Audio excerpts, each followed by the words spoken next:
Thank you for your report. We shall inform the troops of these developments, and instruct them to proceed with the utmost caution should they encounter any survivors. Allow me to go and speak with the ones at the victor's spoils. They may be more willing to listen to a fellow Garlean and accept our offer of assistance. I pray you are right. And though I am loath to burden you any further, should there be an appropriate occasion to speak of Lucia and her sister, please do so.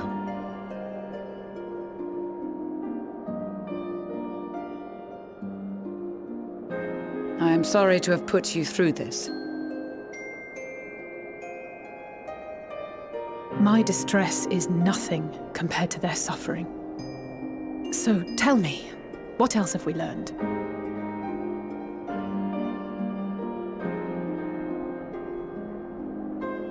As you may have already heard, we have succeeded in curing the members of the Populares, Maxima identified. They have provided us with some intriguing insights into the current state of Garlemald.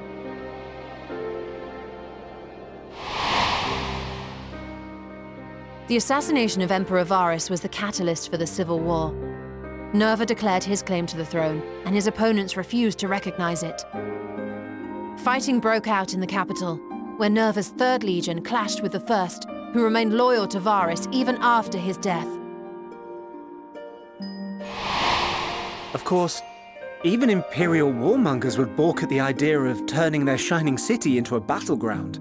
Like burning down the wood to spite the wasps. Neither side would be so mad. Unless something or someone inflamed their animosity to such an extent that they could not help but act against their better judgment.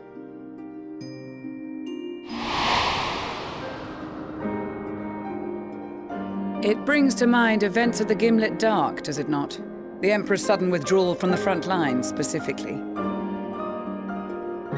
Nerva and his father, Titus, Varus's then political rival, took advantage of rumors that Crown Prince Zenos had been possessed by a demon.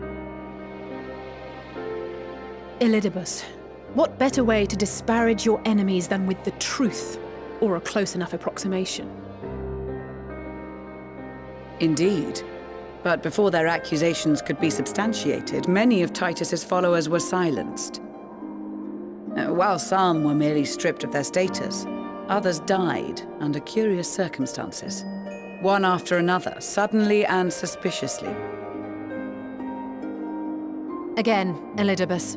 Like as not, he had a hand in it. No evidence was found to implicate Varus, certainly. Nevertheless, Titus, Nerva, and the Third Legion would have judged it a brazen attempt by the Emperor to rid himself of his political enemies. And then, in the midst of this growing turmoil, Varus Sosgalvus is murdered.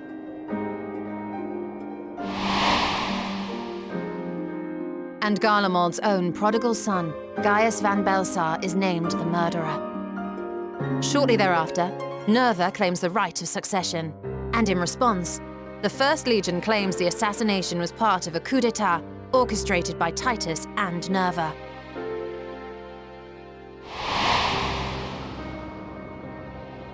So no one is at fault, and everyone else is to blame. I should add that both parties received substantial financial backing, presumably to provide them with the means and encouragement to pursue a swift victory, and that these contributions came from the self-same benefactor.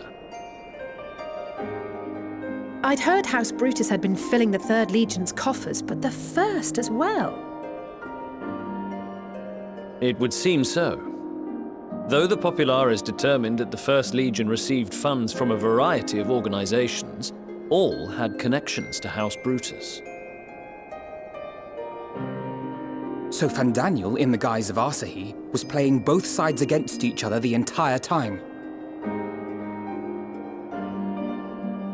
The information we gained from my friends does not end there. One night, shortly after fighting broke out, the capital was shaken by an immense tremor. From that point onward, they have no memories. No recollection of any events, including our clash on the Magna Glaciers. But when asked about the Imperial Palace and its bizarre transformation, they somehow recall Emperor Varys giving them orders in their dreams. May the Tower of Babel stand as testament to the glory of Garlemald. This sounds awfully familiar. We have something to show you all.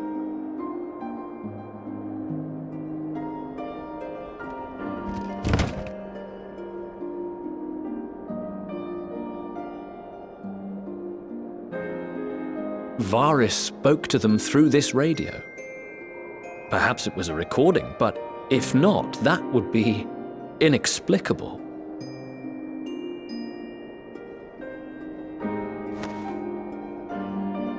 We are of one mind, then.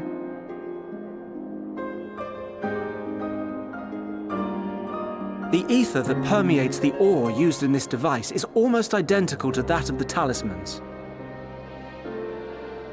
I see it.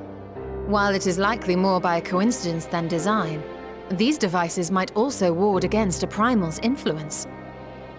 A picture is beginning to form.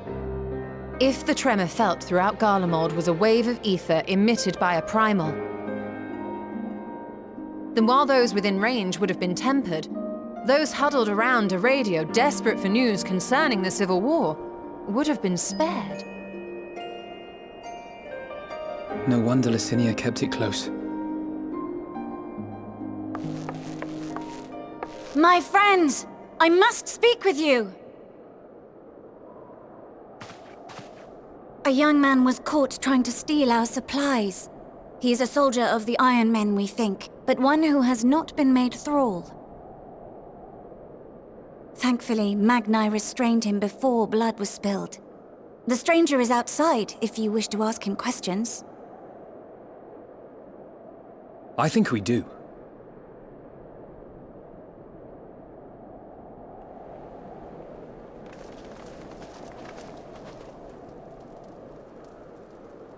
Who do we have here?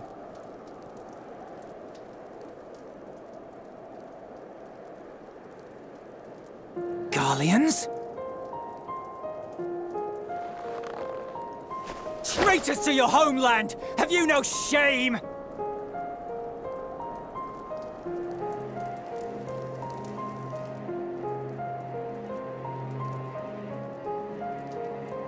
I am Lucia Junius, a Temple Knight of Ishgard. And you are? Iulus Pier Norbanus. And that's all you invaders will get from me. We are not here to invade Garlemald. Far from it.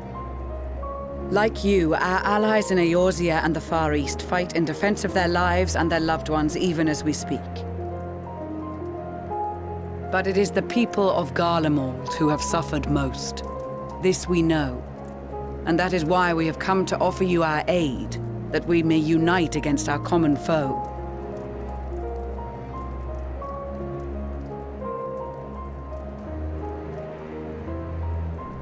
Whether you believe me or not, those are the facts. Now, answer me this. Why would a proud soldier of the Empire be reduced to stealing? The situation must be dire indeed for you to go to such lengths.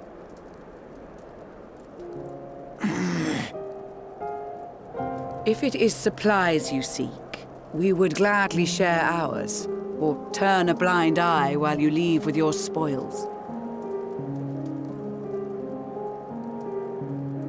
I will not negotiate. My commander will determine how to deal with you and yours. If you wish to treat with him, I will take you, but no more than 3.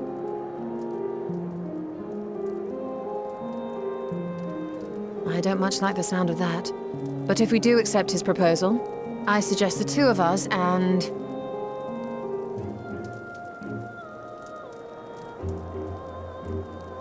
Please allow me and Alize to act as envoys. May I ask why? We have seen with our own eyes the hardships the Garleans face, how their futures and lives hang in the balance. It's not the warmest invitation, but it's an opportunity to prove our intentions true. Maybe not a chance to make things right, but a chance to make them better.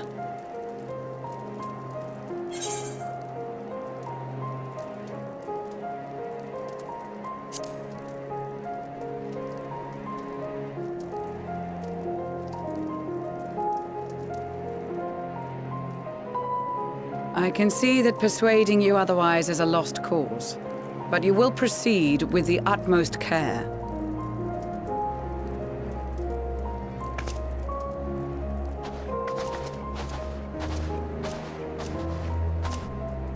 Couple of children and what? A sellsword? Is this an insult? Not in the least. You will find that they are more than qualified to speak on our behalf. There are many dangers on the road ahead. I will need that back.